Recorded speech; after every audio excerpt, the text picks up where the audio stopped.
नमस्ते सबैजनालाई यो जुमबाट लाइभ र हाम्रो फेसबुक स्ट्यामर टकबाट लाइभ हेरिरहनु भएको सबैजनालाई म हायुस कार्कीको तर्फबाट म फेरि पनि पुनः नमस्ते व्यक्त गर्न चाहन्छु। आज हामीसँग नेपालको एक सफल र हामीले अनुसरण गर्नुपर्ने उहाँको व्यक्तिगत जीवन, राजनीतिक जीवन र उहाँका व्यक्तिगत र उहाँका स्पिचका विषयमा कुराकानी गर्न आज हामीसँग नेकपा एमालेका नेता अर्थात् प्रतिनिधि सभाको सदस्य आदरणीय लालबाबु पण्डितज्यू हुनुहुन्छ। म उहाँलाई विशेष स्वागत गर्न चाहन्छु। हजुरलाई यो जुम मिटिङमा धन्यवाद।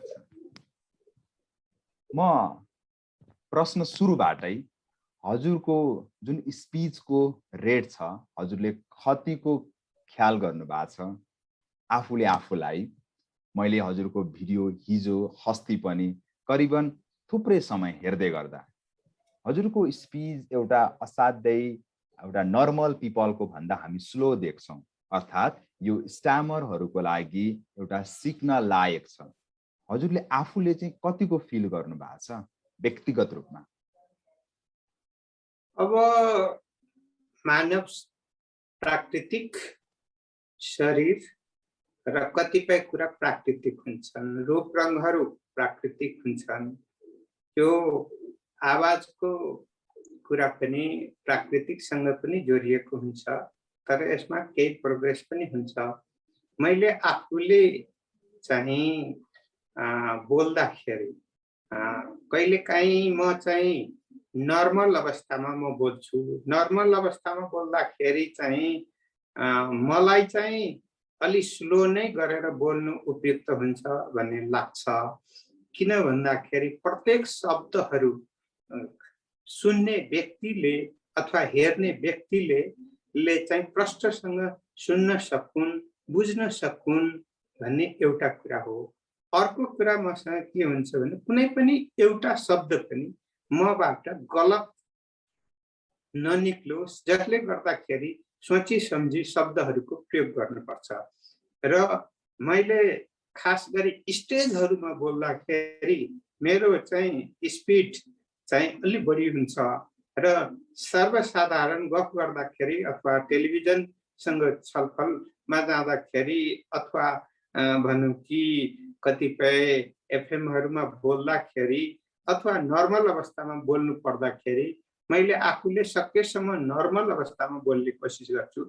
तर कतिपयको फिलिङ मैले पनि पाएको छु। कहिलेकाहीँ म सोसियल मिडियाहरूमा पनि म हेर्छु कि अलि स्लो भयो भन्ने चाहिँ मैले पाएको छु र मैले चाहिँ समयअनुसार प्रयत्न त गर्छु। तर के हुन्छ भने कोहीको अति छिटो बोल्ने प्रवृत्ति हुन्छ। त्यो प्रवृत्ति ममा चाहिँ अलिकति प्राकृतिक रूपमै कम छ कि अथवा मैले नसकेको हो कि भन्ने मलाई पनि अनुभूति समय समयमा हुन्छ। हजुरको यो बोल्ने शैली बाल्यकालदेखि नै, सानैदेखि नै यस्तै हो कि विद्यार्थी जीवनमा जब राजनीतिमा सक्रिय ढङ्गले प्रवेश गर्नुभयो तब आफूलाई परिवर्तन गर्दै जानुभयो? हजुरलाई सम्झना भएसम्म? अब म गाउँले जीवनमा हुर्केको व्यक्ति हुँ। अर्को कुरा के हो भने मैले राजनीतिमा प्रवेश गर्दाखेरि म क्याम्पसमा पढ्दाखेरि मैले राजनीतिमा थिइनँ र म क्याम्पस जीवन सकिसकेपछि म मजदुर फाँटमा काम गर्न गएँ। अनि त्यहाँनिर चाहिँ मैले चाहिँ सङ्गठित हुने, सङ्गठित गर्ने, नेतृत्व गर्ने कुराहरू चाहिँ गर्दै अगाडि बढेँ। त्यस कारणले गर्दाखेरि अहिलेसम्म जे छ मेरो झन्डै 44 वर्षको अनुभवले नै म राजनीतिक रूपमा अगाडि बढ्दै आएको छु। कहिले सजिलो कहिले अप्ठ्यारो, तर मैले चाहिँ आफूलाई यो मेरो अभिव्यक्तिको कुरामा मेरो कहिले पनि शब्दहरू अथवा बोल्दाखेरि चाहिँ अप्ठ्यारो मैले महसुस गरेको छैन। तर के हो भन्दाखेरि सार्वजनिक रूपमा बोल्दाखेरि सोच विचार गरेर अनि धेरै तीव्र गतिको साथ बोल्नु हुँदैन भन्ने मान्यता अन्तर्गतै रहेकोले गर्दाखेरि अहिले अब सार्वजनिक व्यक्तिहरूको सबै कुराको चाहिँ समीक्षा हुने गरेको कारणले गर्दा मेरो पनि समीक्षा भएको हुनुपर्छ। त्यसैले गर्दाखेरि अलिकति अझै गति बढाउन सकिन्छ कि भनेर म आफू पनि प्रयासरत छु र भविष्यमा सक्दो मैले कोसिस गर्नेछु। मैले आज मेरो दर्शकहरू जो यो इन्टरेक्सन हेरेर बसिरहनु भएको छ, मैले उहाँलाई अब विश्वस्तका साथ यो भन्न सक्छु कि तपाईले स्पिचलाई मेन्टेन गर्नको निम्ति तपाईले स्लो रेटमा पनि बोल्न सक्नुहुन्छ, जस कारणले गर्दा तपाईले जीवनलाई सरल, सहज र तपाईले अझै धेरै अध्ययनशील बनाउन सक्नुहुन्छ। म यो कुरा भन्न सक्छु आम दर्शकलाई जो हेरेर बसिरहनु भएको छ। ठीक भन्नुभयो। मैले आफूले आफूलाई सक्दो आवश्यकता अनुसार परिवर्तन गर्ने कुरा स्वाभाविक रूपको परिवर्तनमा म विश्वास गर्छु। अस्वाभाविक रूपको परिवर्तनमा म विश्वास गर्दिनँ।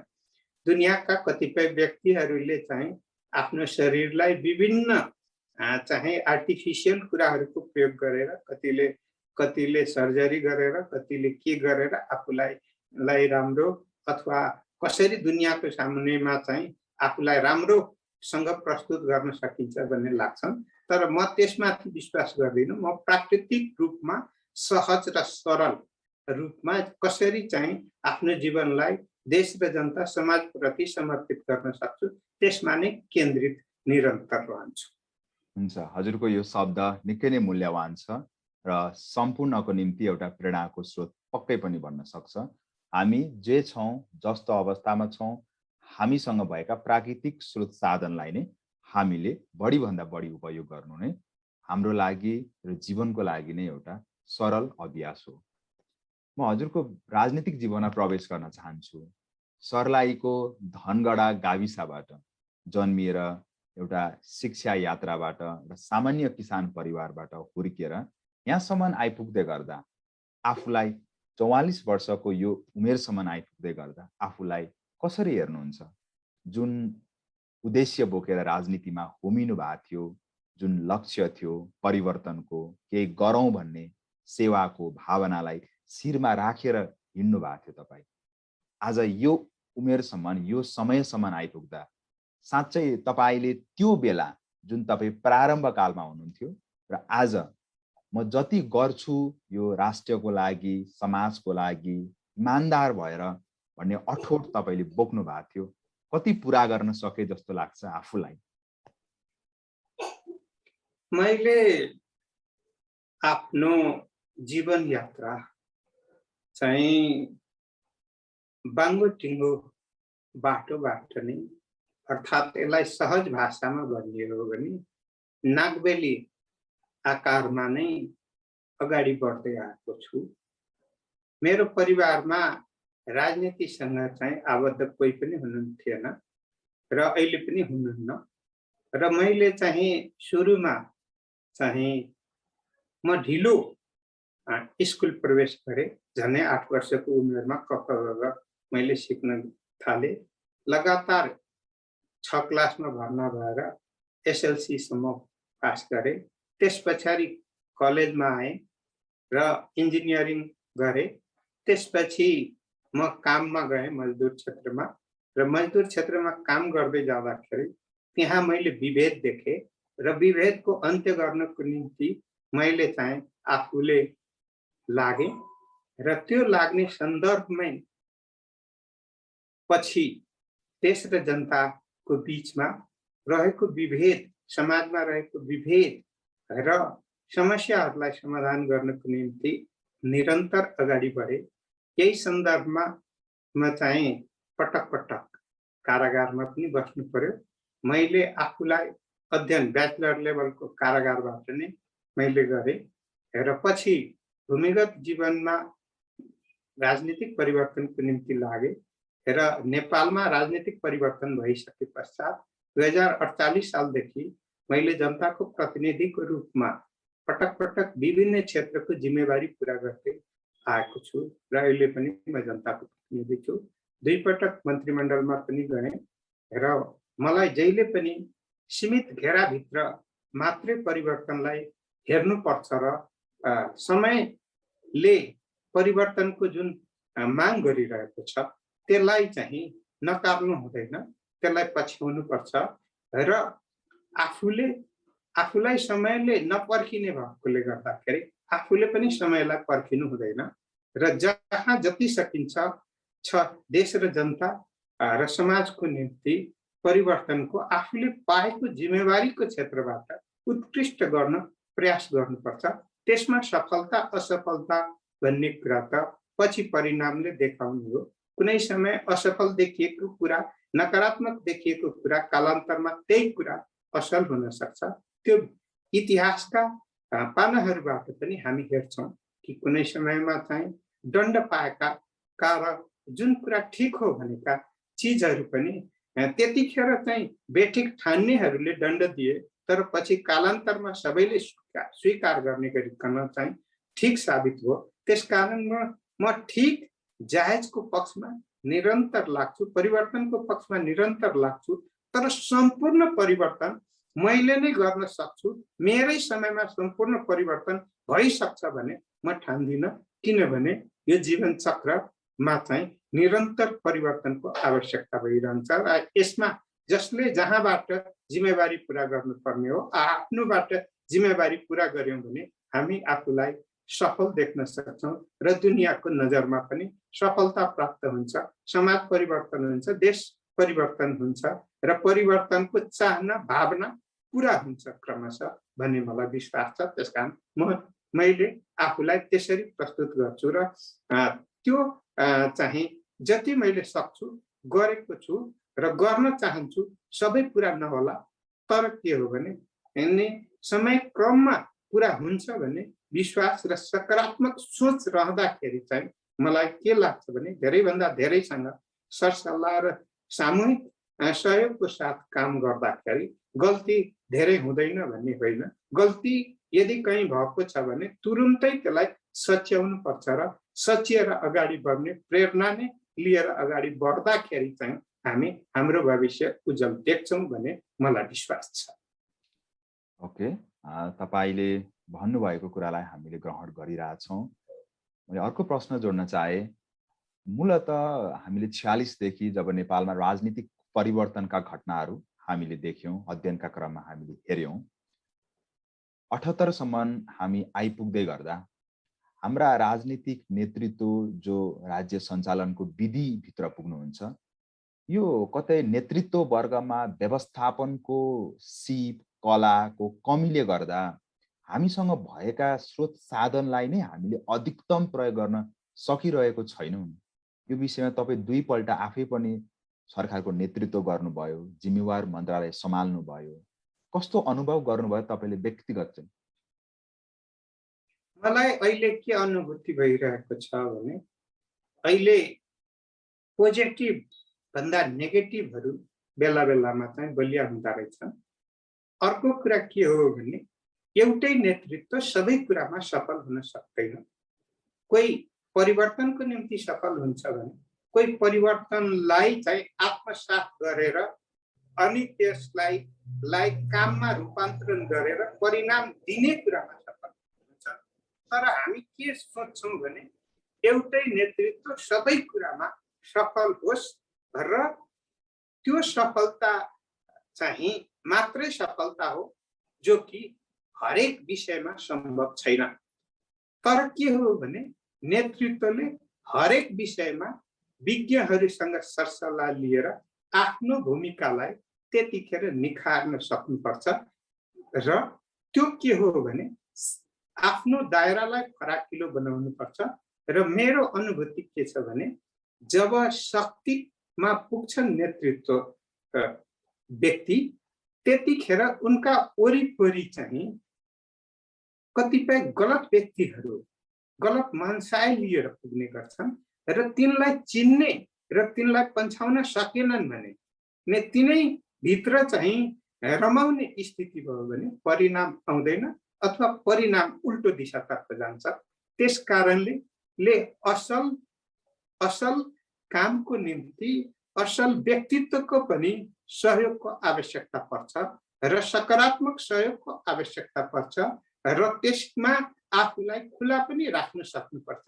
नभए के हुन्छ भने म जति जान्ने कोही पनि छैन, मैले जति राम्रो अरू कसैले गर्नै सक्दैन, अनि मेरा छेउमा भएका जति राम्रा व्यक्ति अरू छँदै छैन, बुझ्दै बुझ्दैन र विरोधको निम्ति मात्र विरोध गर्छन्। असल चाहिँ कामको निम्ति ती जुन सुझावको रूपमा आएको कुरालाई पनि उनले जब विरोधको रूपमा मात्र सोध्छन् अनि त्यसलाई विरोध गर्नेहरूलाई दुश्मनीको रूपमा बुझ्ने गर्छन्। अनि त्यतिखेर के हुन्छन् भने नि परिवर्तनको निम्ति लडाई लड्ने बेलामा, सफलता प्राप्त गर्ने बेलामा जुन उत्साह उचाइमा पुगेको नेतृत्व हुन्छ, त्यो नेतृत्व त्यतिखेर चाहिँ कमजोर साबित हुन्छ। त्यसकारणले समय अनुरूप नेतृत्वले पनि आफूलाई रूपान्तरण गर्दै जानुपर्ने हुन्छ, जनताको भावना चाहना बुझ्दै जानु पर्ने हुन्छ र विश्वमा भइरहेको परिवर्तनलाई पनि बुझ्ने प्रयास गर्नुपर्छ र को असल मित्र हो र को खराब मित्र हुन सक्छन् भन्ने त्यो कुरालाई पनि छुट्याएर र अनि असलको साथ लिने अनि खराबलाई चाहिँ उनको खराब कुरालाई चाहिँ नकार्ने हिम्मत चाहिँ लिन सक्यो भने मलाई लाग्छ नेतृत्व भड्कालोमा जाकिँदैन अथवा तिनबाट भएका निर्णयहरू गलत हुँदैन। न त्यस कारणले गर्दाखेरि नेतृत्व चाहिँ नेपालमा अहिलेसम्म के देखिएको छ भन्दाखेरि कहिले आन्तरिक दबावमा पर्ने, कहिले आन्तरिक प्रभावमा पर्ने र कहिले गलत व्यक्तिहरूको प्रभावमा पर्ने, दबावमा पर्ने र अलिकति थोरै कमजोर हुन थालिसकेपछि बाह्य सहयोगको आवश्यकता महसुस गर्ने अनि बाह्य सहयोग गर्नेहरूले पनि बाह्य स्वार्थ पूरा गराउनको निम्ति चाहिँ आफ्नो चाहिँ प्रस्तावहरू अगाडि सार्ने र कमजोर अवस्थामा चाहिँ अरूको गलत कुराहरूलाई पनि स्वीकार गरेर अगाडि बढ्दाखेरि नेपालको नेतृत्व चाहिँ पटक पटक चाहिँ स्थायित्व भन्दा पनि अस्थायी हिसाबमा जाने र सकारात्मक भन्दा नकारात्मकतिर जाने र त्यो नकारात्मकले जनतामा निराशा पैदा गर्ने र नेपालको परिवर्तन छिटो छिटो परिवर्तन हुने र स्थायित्व र विकासलाई चाहिँ राजनीतिक स्थायित्व र त्योसँग जोडिएको विकास र समग्रमा भन्ने समृद्धि र समृद्धिसँग जोडिएको सन्तुष्टि र खुसी भन्ने कुरा हो।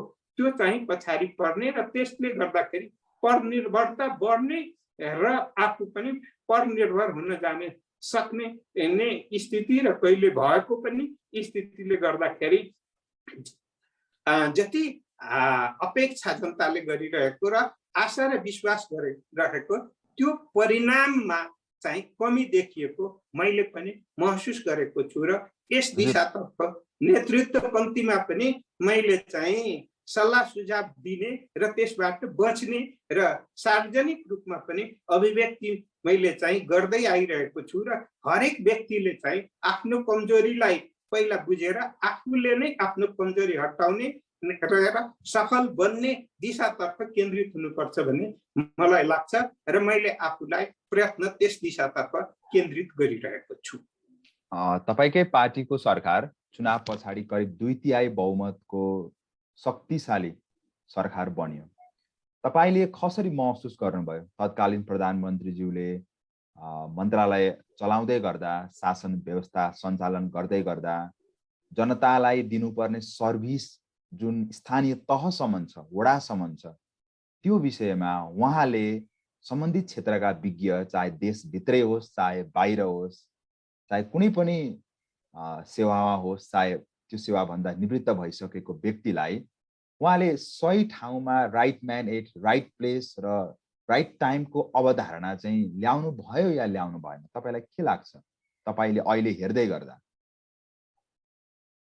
मैले आफूले यो संविधान बनाउँदाखेरि र संविधान बनिसके पश्चात पनि संविधान कार्यान्वयनको सन्दर्भमा पहिलो पटक निर्वाचित सरकार बनिसकेपछि मैले त्यहाँनिर प्रतिनिधित्व गर्ने मौका पनि पाएँ र झन्डै 2/3 को नजिक चाहिँ को सरकार पनि थियो र त्यतिखेर पार्टी एकताको प्रक्रिया पनि सुरु भएको थियो।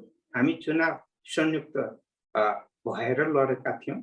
परिणाम आइसकेपछि पार्टी एकीकरणको प्रक्रिया सफल भएन। त्यस कारणले गर्दाखेरि चाहिँ सरकार चाहिँ अल्पमतमा पर्यो। सबभन्दा ठुलो पार्टी भए पनि बहुमतको 2/3 नजिकको सरकार भएको र एकता नभइसकेपछि बहुमतको सरकार पनि रहन सकेन।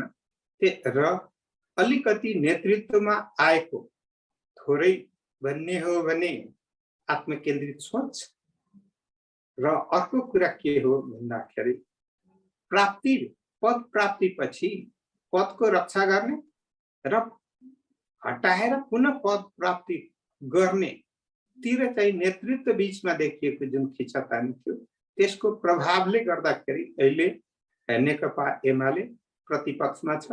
अदालतले नेकपालाई विभाजन गरेर नेकपा माओवादी र नेकपा एमाले भएको छ र त्यो अलि विगतको प्रभाव अलिकति नेकपा एमाले भित्र पनि परेको छ र अहिले सरकार बनेको छ। नेकपा एमाले प्रतिपक्षमा छ।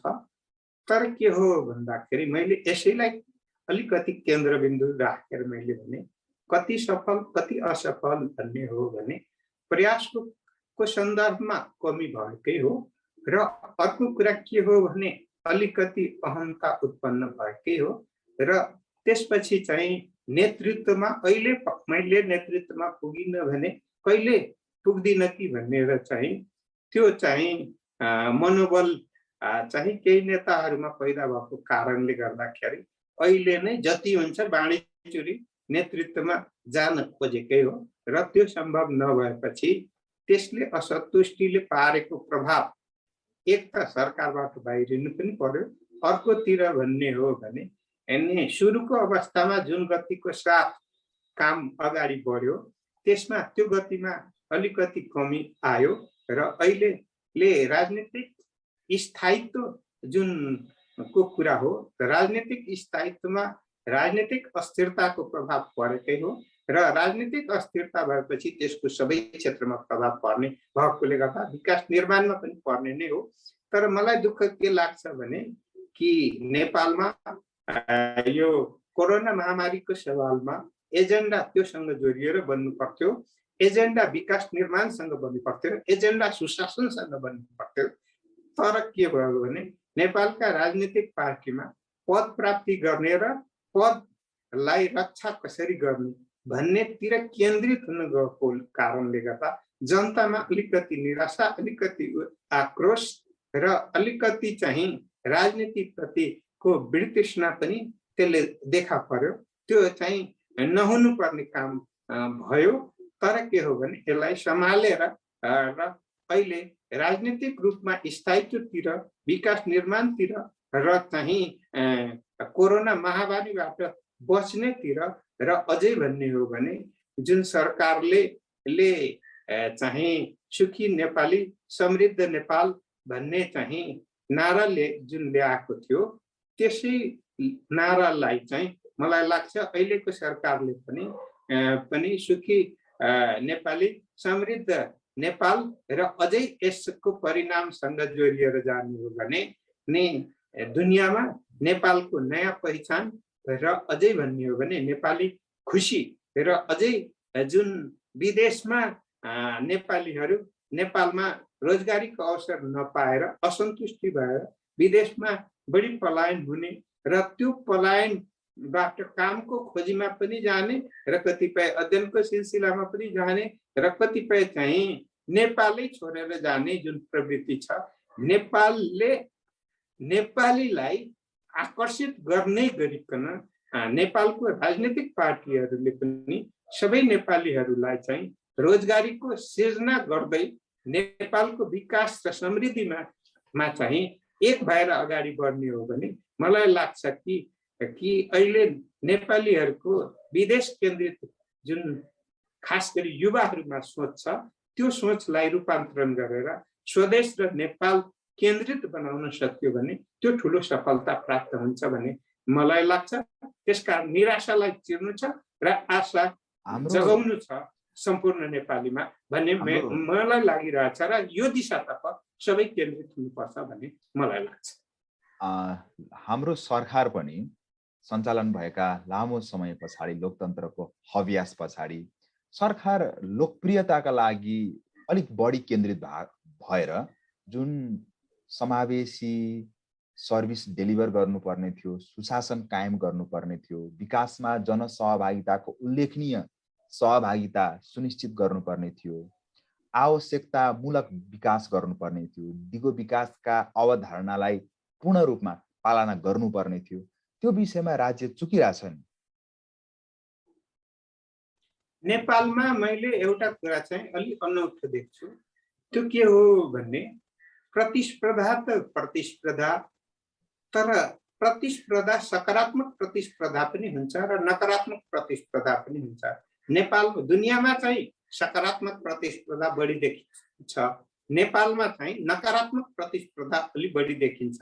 त्यसकारण नकारात्मक प्रतिस्पर्धाले नकारात्मक परिणाम ल्याउँछ, सकारात्मक प्रतिस्पर्धाले सकारात्मक परिवर्तन ल्याउँछ। र मैले दुनियाँका विकसित देशहरू जसले कि आफूलाई प्रणालीमा स्थापित गरे, त्यो प्रणालीलाई अँगालेर लिएर गए र प्रणालीमा कमजोरी छ भने प्रणाली सुधार्नेतिर गए।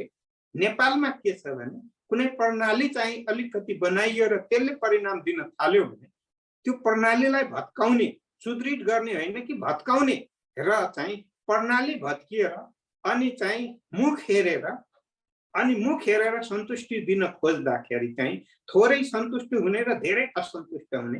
तर प्रणालीले चाहिँ धेरैलाई सन्तुष्ट बनाउँछ, थोरैलाई असन्तुष्टि बनाउँछ। तर त्यो थोरै असन्तुष्टि पनि समय क्रममा सम्पूर्ण रूपमा मूल रूपमा चाहिँ सन्तुष्टिमा रूपान्तरण हुन्छ।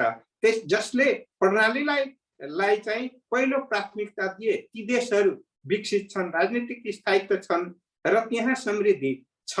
जसले कि प्रणालीलाई कमजोर बनाउने, प्रणालीलाई भत्काउने र त्यसमा पनि भन्ने हो भने अझै भन्ने हो भने व्यक्ति केन्द्रित प्रतिस्पर्धा गर्ने र आशीर्वाद केन्द्रित राजनीतितिर केन्द्रित हुने अथवा समाजमा त्यो कुरालाई प्रश्रय दिने दिशातर्फ अगाडि जहाँ जहाँ बढिन्छ त्यो चाहिँ पछौटेपन त्यति धेरै आएको छ र असन्तुष्टि त्यति नै धेरै आएको छ। र असन्तुष्टि मात्र होइन, छिटो छिटो परिवर्तन पनि त्यसै कारणले भएको छ। त्यस कारणले नेपालमा हरेक 10 वर्ष पुग्न लाए कि 9-10 वर्ष पुग्न लाए कि सबै कुरामा परिवर्तन खोज्ने, आन्दोलनबाट परिवर्तन खोज्ने, भएन भने बन्दुकै उठाएर मार्न मर्न तर्फ केन्द्रित हुने र नकारात्मक परिणाम आए पनि त्यो एउटा पक्षले सकारात्मक रूपमा बुझ्ने र लिने र त्यसभित्र कोही रमाउने, कोही दुखी हुने, पीडा हुने, तर कालान्तरमा त्यसले पीडा मात्रै दिने गरेको हुनाले गर्दाखेरि म चाहिँ राजनीतिक स्थायित्वको साथमा प्रणाली विकास गरेर अनि चाहिँ अनुहार हेरेर आत्मकेन्द्रित भएर अथवा स्वार्थ केन्द्रित भएर अथवा सीमित समूह केन्द्रित भएर लाग्नु देशको हितमा हुँदैन भन्ने मेरो विश्वास हो। अब त हामीसँग करिब 1 वर्षपछि चुनाव पनि आउँदैछ, नजिकै गरेको हामीसँग चुनाव छ। मतदाताले तपाईले ठ्याक्कै भनिदिनु पर्यो, प्रणाली सुधार्न, सुशासन कायम गर्न, समता स्थापित गर्न र दिगो विकास र 15औं योजनाले आधारशील गरेका लक्ष्यहरू, यात्राहरूलाई नै शिरोधार गर्नको निम्ति जनताले अब आउँदा चाहिँ कस्तो व्यक्तिलाई विजय गराउनु पर्यो? जनता मतदाताले कुन कुरामा, स्थायित्वको कुरामा, विकासको कुरामा, विज्ञान प्रविधिको कुरामा, सूचनाको कुरामा कस्ता मतदाता, कस्तो एजेन्डा भएको मतदाता, कस्तो विचार भएको राजनीतिक दललाई विजय गराउँदा सुशासन प्रणाली सधैँको लागि कायम हुन सक्छ?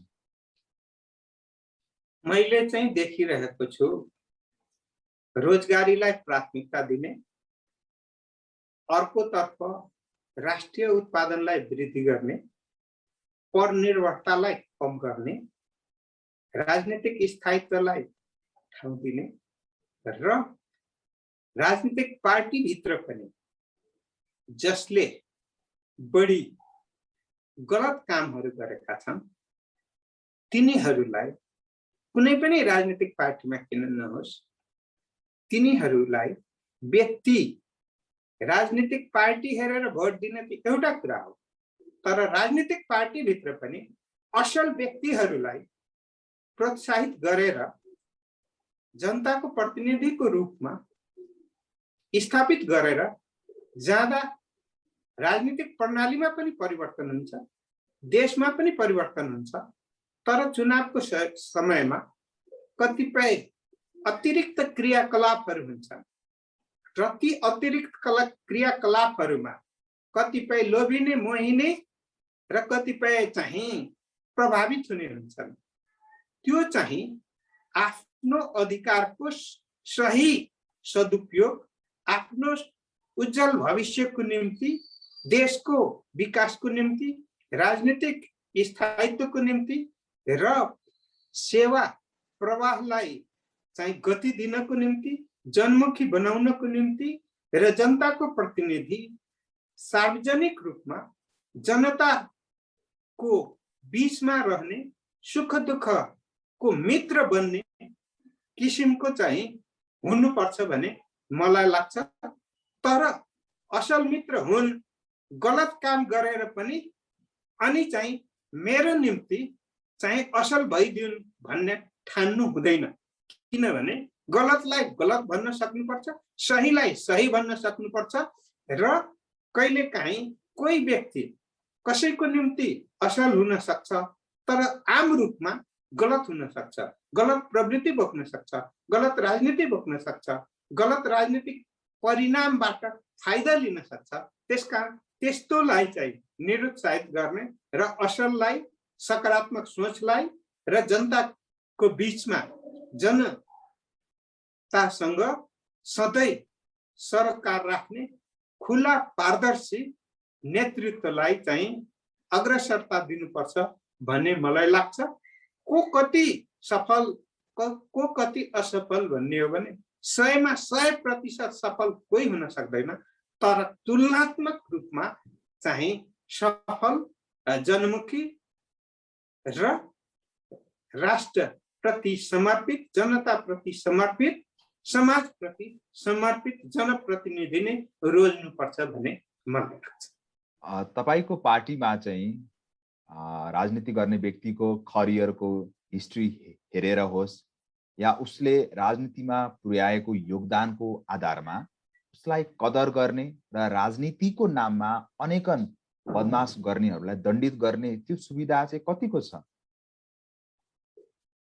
अब 100मा 100% शुद्ध छौं भनेर त म पनि भन्दिनँ अहिले, तर तुलनात्मक रूपमा हामी अगाडि छौं। र अर्को कुरा के हो भने राजनीति र राजनीतिसँग अपराध कहिलेकाहीँ के हुन्छ भने कतिपय व्यक्तिमा देखिएको छ, गरिरहेको हुन्छ अपराध र त्यसको राजनीतिक चाहिँ ब्यानरबाट छोप्ने प्रयास भएको हुन्छ। त्यसकारणले अपराधलाई अपराधकै दर्जामा लिनुपर्छ, कानुनी दायरामा ल्याउनुपर्छ, दण्डित गर्नुपर्छ। राजनीतिक कारणले कुनै पनि अपराधलाई छुट दिनु हुँदैन, जुन कि बेला बेलामा हुने गरेको छ र त्यसबाट अपराध चाहिँ गर्दामै चाहिँ छिटो अगाडि बढ्न सकिन्छ कि भन्ने मान्यता पनि कहिलेकाहीँ स्थापित भएको देखिन्छ। त्यसकारणले एकचोटि ठुलो अपराध गर्ने अनि त्यसपछि त्यो अपराधलाई छोप्नको निम्ति समाज सेवामा समर्पित हुने, राजनीतिमा समर्पित हुने भयो भने एउटा पार्टीसँग टाँसिने, कुनै पार्टीसँग टाँसिने, कुनै राजनीतिक व्यक्तित्वसँग टाँसिने र आफूलाई सुरक्षित महसुस गर्ने, यो अपराधपूर्ण राजनीतिलाई राजनीतिक रूपमा, अपराधलाई अपराधकै रूपमा छुट्याएर अगाडि बढ्नुपर्ने हुन्छ। होइन भने राजनीति चाहिँ भित्र अपराध मौलाउन थाल्यो भने त्यो राजनीति हुँदैन, त्यो राजनीतिक अपराधीकरण हुन्छ। त्यसकारण त्योलाई निर्मूल गर्नुपर्छ, नियन्त्रण गर्नुपर्छ, दण्डित गर्नुपर्छ र कानुनले दण्डित गर्ने कुरा त छँदैछ, तर जनताले मत दिएर पनि दण्डित गर्नुपर्छ भने मत माग्ने बेलामा चाहिँ यिनलाई दिनु हुन्छ कि हुँदैन भनेर दण्डित गर्नुपर्ने व्यक्तिलाई प्रोत्साहित गर्नु हुँदैन न भन्ने मलाई लाग्छ। भनेपछि जनता पनि यो विषयमा खबरदारी हुनुपर्छ। व्यक्तिको आचरण, उसको क्रियाकलापको बारेमा पूर्ण जानकार रहेर मात्रै आफ्नो अधिकार प्रयोग गर्नुपर्ने तपाईँको धारणा हो। यसमा म पूर्ण रूपमा प्रतिबद्ध छु र मैले देख्छु कतिपय ठाउँमा चुनाव आयो कि साडी बाँड्न थाल्ने, कहीँ मोटरसाइकल बाँड्न थाल्ने, कहीँ के सामग्री बाँड्न थाल्ने, कहीँ पैसा बाँड्न थाल्ने। अनि यति त दियो नि मलाई, त्यसकारणले यो चुनाव भए बापत मैले यति पाएँ नि भन्ने स्थिति भयो भने त्यो पाएको हुँदैन। आफूले आफ्नो भविष्यमा चाहिँ अपराधीलाई संरक्षण गरेको हुन्छ र त्यो अपराधी संरक्षित भइसकेपछि उसले जति खर्च गरेको हुन्छ त्योभन्दा धेरै गुना चाहिँ जनतालाई मारेर उठाएको हुन्छ, देशलाई मारेर उठाएको हुन्छ र अपराध गरेर उठाएको हुन्छ। त्यसकारणले त्यसलाई स्वच्छ भन्न सकिँदैन र यो प्रवृत्ति देशभित्र छ र त्यसलाई चाहिँ हटाउनु पर्छ। त्यो राजनीतिभित्र त्यो चुनावको बेलामा बढी मुखरित हुने र अरू बेलामा अलिकति निष्क्रिय रहने स्थिति भएकोले गर्दा चुनावमा पनि मैले असल प्रतिनिधि चुन्नुपर्छ। म चाहिँ देशको असल नागरिक हुनुपर्छ र देशको निर्माणमा प्रतिनिधिको भूमिका भन्दा चाहिँ प्रतिनिधि चुन्ने बेलामै मेरो भूमिका हो। त्यसकारणले म चाहिँ कस्तो प्रवृत्ति बोक्छु त्यो प्रवृत्ति चाहिँ फेरि त्यही मेरै गलत प्रवृत्तिहरू नेताले बोकिदिसकेपछि अनि नेतालाई सराप्ने दिन चाहिँ मैले देख्नु नपरोस् भनेर आफ्नो हातले नै गलतलाई गलत भन्ने, आफ्नो विवेकले नै गलतलाई गलत भन्ने, सहीलाई सही भन्ने, सहीलाई साथ दिने, गलतलाई निरुत्साहित गर्ने तर्फ केन्द्रित हुनुपर्छ भन्ने मेरो विश्वास हो। जनताको पंक्तिभित्र देखिएको कमजोरीलाई पनि जनताको बीचमा रहेको कमजोरीलाई पनि जनस्तरबाट नै सुधार्नुपर्छ र कानुनी रूपमा दण्डित गर्ने व्यवस्था त छ, तर के हो भने त्यो दण्डित गर्ने व्यवस्था भए पनि त्यो चाहिँ हालहुलमा चाहिँ छोपिएर जाने र चाहिँ उन्मुक्ति, दण्डित हुनुपर्ने व्यक्ति पनि उन्मुक्ति पाएको मैले महसुस गर्छु। तपाईले भन्न खोज्नु भएको नागरिक पनि संविधानले नै धारा 48 मा कोड गरेको नागरिकको हक, नागरिकको कर्तव्य र अधिकारमा बसेर नागरिकले नेपाली हुनुको कर्तव्य पूर्ण रूपमा पुरा गर्नु पर्यो। आफ्नो मतदान प्रयोग गर्ने बेलामा निस्वार्थ भावले व्यक्तिको आचरण, अनुशासन, पारदर्शिता र उसको योग्यता हेरेरै उप्रति विश्वास गर्नु पर्यो। यसमा कुनै दुई मत छैन। संघीयताको सवालमा करिब हामीसँग संविधान जारी भए पछाडि 3 वर्षभन्दा बढी समय एउटै पार्टी, तपाईहरुकै पार्टीले सरकार सञ्चालन गर्यो। तर संघीयताको सवालमा अलिक म्याच्योर्ड, अलिक परिपक्व सरकार भएन। कानुन निर्माणमा हामीले निकै लामो समय लगायौं। हामीले प्रदेश लोकसेवा आयोग पनि गठन गर्न 2 देखि बाहेक त सकेकै छैनौं, भर्खर हुँदैछन् केही। प्रदेश प्रहरी गठन भएकै छैन, रोकिएको छ। निजामती त्यस्तै छ। किन अलिकति केन्द्रमा रहेका नेतृत्वले अधिकार प्रत्यायोजन गर्न नचाहेको हो? तपाईले के देख्नु भयो यो विगतको 3 वर्षमा संघीयताको कार्यान्वयनको पक्षमा? सबभन्दा बढी संघीयताको छिटो कार्यान्वयन गर्नुपर्छ भने आफू चाहिँ मन्त्री भएको बेलामा मानवीय व्यवस्थापनको कामलाई चाहिँ समायोजन ऐन बनाएरै 3 तहमा गरे हो। अझै जनशक्ति व्यवस्थापनकै सन्दर्भमा लोकसेवा आयोग खोलेर अनि संघीयतालाई बलियो बनाउन खोजेको हुँ। तर हाम्रो नेपालको सन्दर्भमा मैले हेर्दा के देख्छु, संघीयतामा त जाने, तर संविधानले अंगीकार गरेको संघीयता भन्दा आफ्नो दिमागमा के कुरा बोकेको छ त्यही संघीयतामा जानुपर्छ भन्ने एउटा ठान्ने। अर्को कुरा के हो भन्ने संघीयतामा जानुपर्छ भन्ने, तर जान थालिसकेपछि पहिलो अवरोध आफैबाट सुरु गर्ने। अनि त्यो किन गर्ने भन्दाखेरि यहाँ नेतृत्वमा मैले 2 खालको कुरा हेर्छु। एउटा म आफू नेतृत्वमा पुगेपछि मात्रै यी काम गर्ने भन्ने ठान्ने, अर्को कुरा चाहिँ अरूले गरेको राम्रै काम पनि, संविधान सम्मत काम पनि, कानुन सम्मत काम पनि राम्रो चाहिँ नदेख्ने।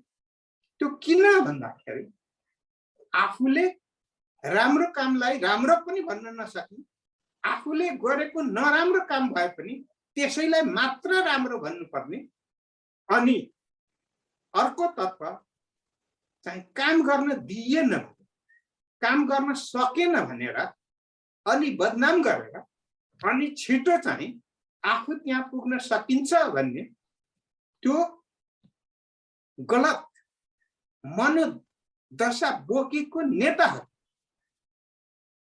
पनि भन्ने एक थोक, गर्ने एक थोक, देखाउने एक थोक, गर्न चाहने अर्को थोक को परिणाम पनि हो।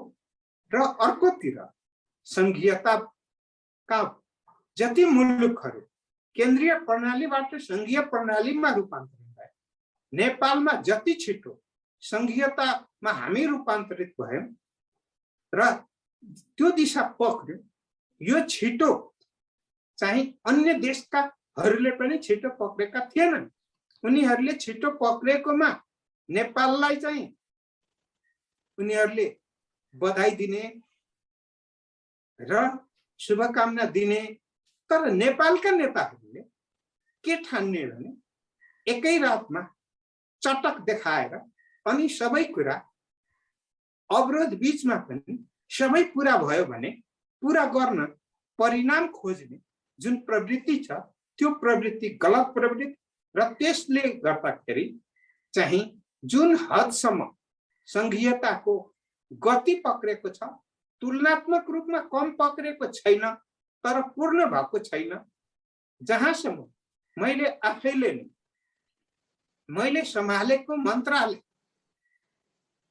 जुन बेला सम्हालेको 6 महिना पनि पुगेको थिएन त्यतिखेर संघीय निजामती सेवा ऐन संसदमा प्रस्तुत गरे र त्यो अहिले संसदमै विचाराधीन छ र ऐनहरूलाई अगाडि बढाउने सन्दर्भमा अवरोधहरू सिर्जना गर्ने अनि संघीय ऐन पारित नभइकन के हुन्छ भन्ने संविधानले प्रादेशिक ऐनहरू संघीय ऐन भन्दा अगाडि पारित हुन नसक्ने भएकोले गर्दा यसको लिङ्केज भएको कारणले गर्दा त्यो कुरालाई नबुझ्ने कि त क्रस गरेर जान खोज्ने कि त चाहिँ अवरोध पैदा गरेर संघीयतालाई कार्यान्वयनमा ढिलाइ गर्ने अनि दोष चाहिँ अरूतिर थुपार्ने आफू चाहिँ चोखो हुने जुन देखिएको छ त्यो गलत हो र नेपालको संघीयता अहिले जति समयभित्र अगाडि बढेको छ कमजोर छैन। यसलाई समय अनुरूप यसभित्र परिमार्जन र पुनरावलोकनको अवस्था आउँछ तर के हो भने संघीय प्रणाली नेपालमा अफाप भयो भन्ने स्थिति होइन र जसले सुरुदेखि नै संविधान नमान्ने संघीयता नमान्ने अनि संघीयतालाई सफल हुन नदिने जुन तत्त्व छन् ती तत्त्व त निरन्तर आफ्नो बाजा बजाइराख्ने र केही नकारात्मक कुरालाई ठुलो बढाएर अनि त्यसलाई चाहिँ नेपाल संघीय रूपमा असफल भयो भने देखाउन खोज्ने कुरा जुन गलत प्रवृत्ति छ त्यो यथार्थ होइन, गलत नै हो। मनोदशा नै गलत बोकेपछि त्यो मनोदशालाई उजागर गर्नको निम्ति चाहिँ सधैँ रट लगाउने कुरा नै त्यसको निरन्तरता भइरहेको मैले अनुभूति गरेको छु। तपाईको मैले व्यक्तिगत जीवनमा प्रवेश गर्न चाहे अब म अन्तिमतिर छु। करिब हामीसँग प्रतिनिधि सभा र प्रदेशको मान्यज्यूहरू गर्दाखेरि हामीसँग 884 जना वर्तमान अवस्थामा रहनु भएको छ। उहाँले तपाईको व्यक्तिगत जीवनबाट चाहिँ एउटा राजनीतिज्ञमा हुनुपर्ने असल अनुशासन, मर्यादित, जवाफदेहिता पारदर्शिता, आफू स्वआर्जनको एउटा बाटो आफ्नो निम्ति, परिवारको निम्ति बनाउने, राजनीतिलाई पेशा होइन एउटा नितान्त शिरमा राखेर सेवा गर्न सक्ने त्यो भावना चाहिँ कसरी बनाउनु पर्ला? के ऊर्जा, कुन विचार तपाईले कार्यान्वयन गर्नु भएको छ आफूमा चाहिँ?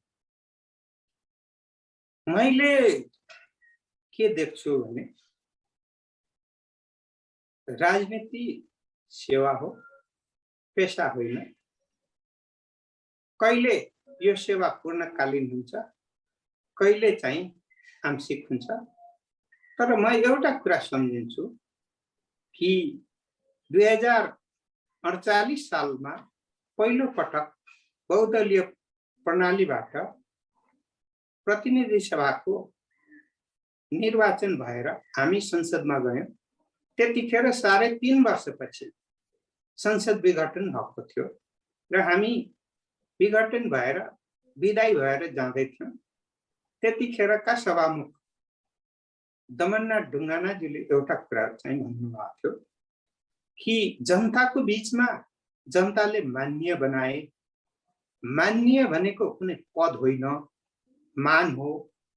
र एकचोटि मान दिइसकेपछि बाँचुन्जेल यो मानको चाहिँ जहिले पनि समान रहने गरिकन काम गर्नुहोस् भन्नुभएको थियो। म अहिले पनि सम्झिन्छु। जनताको प्रतिनिधि भइसकेपछि पदमा रहँदा होस् या नरहँदा होस्, जनताको बीचमा आफूले जनताबाट पाएको सम्मानलाई निरन्तर जनताप्रति समर्पित र जवाबदेही भएर रह्यौं भने आफूलाई खुला, पारदर्शी र सकारात्मक सोचको साथ जनताको सेवामा रहने हो भने, सुख दुःखमा जनतालाई सम्झिने हो भने र सुख दुःखको जनप्रतिनिधि हुने हो भने र सुख दुःखको जुन मान्य सम्मान पाउनु भएको थियो त्यो सम्मानको मान राख्ने हो भने जनताले कहिले पनि नकारात्मक रूपमा लिन्छन् भन्ने मलाई लाग्दैन। कुनै गलत केही भएको छ भने सबभन्दा पहिला आफ्नो गलत आफैले देख्नु र त्यसलाई सच्याउनु सबभन्दा ठुलो बुद्धिमानी हुन्छ। त्यसतर्फ सबै जनप्रतिनिधि जनमुखी भएर जनताको बीचमा मान योग्य, मान्य अथवा कोही सामान्य हुनुभएको थियो भने सामान्य रूपमा आफूलाई स्थापित र निरन्तर रहनु पर्ने मेरो आग्रह छ।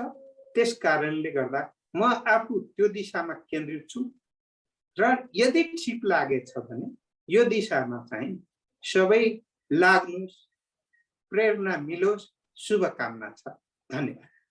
हुन्छ, हजुरको मूल्यवान समय मैले निकै नै लिए। विशेष व्यस्तताको बावजुद पनि तपाईले स्ट्यामर टकमा आफ्नो मूल्यवान समय र नेपालको राजनीतिक र आफ्नो व्यक्तिगत जीवन, आफूले गरेका संघर्ष, कठिन यात्राहरूको बारेमा समष्टिगत रूपमा बताइदिनु भयो। तपाईको समयप्रति र तपाईको बाँकी राजनीतिक जीवनप्रति म पूर्ण शुभकामना व्यक्त गर्न चाहन्छु। धन्यवाद। हस्, धन्यवाद।